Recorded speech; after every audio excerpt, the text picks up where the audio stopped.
Meet little Molly. She is a good girl and never gets in trouble. She did well at her high school, but has never been interested in academic subjects. She's always been more interested in subjects like painting and drama. And when graduation came around, she didn't want to go to a university for pre-law or business like most of her friends. So when she came to Chapman University, she decided to major in art. But now that she's here, there's a few things she should know about art before she can get started. First of all, artists are a different kind of people. Artists are intellectual, strange, obscure, unique. If Molly wants to be an artist, she must change the way she dresses, change her hair, and start smoking.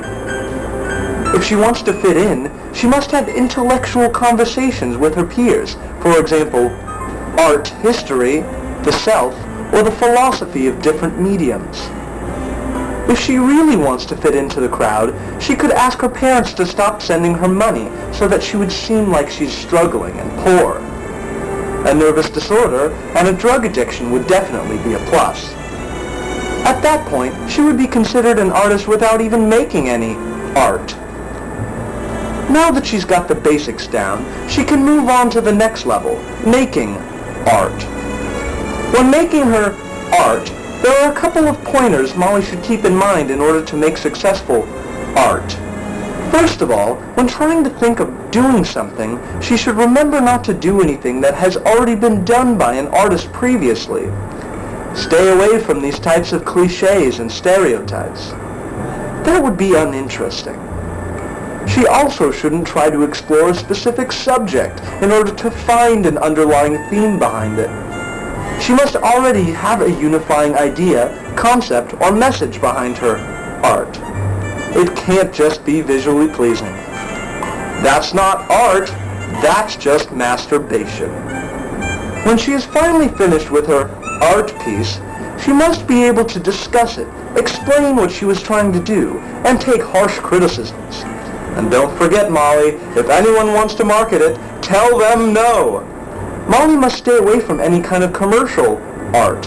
That is considered prostitution or selling yourself out. Artists don't make money off of their art. Wow, that's quite a list for Molly to remember when making her art. Let's review them. When making your art, number 1, don't do something that's already been done before.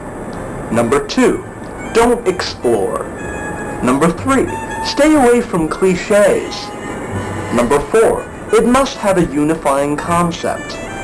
Number 5, don't make it just visually pleasing. Number 6, be able to talk about your art. And number 7, don't sell it.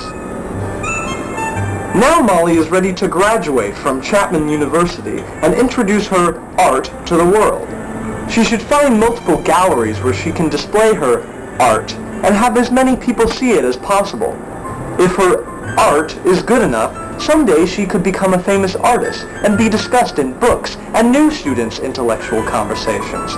Boy, wouldn't that be great, Molly? And if she eventually chooses to commit suicide, we will remember her art forever.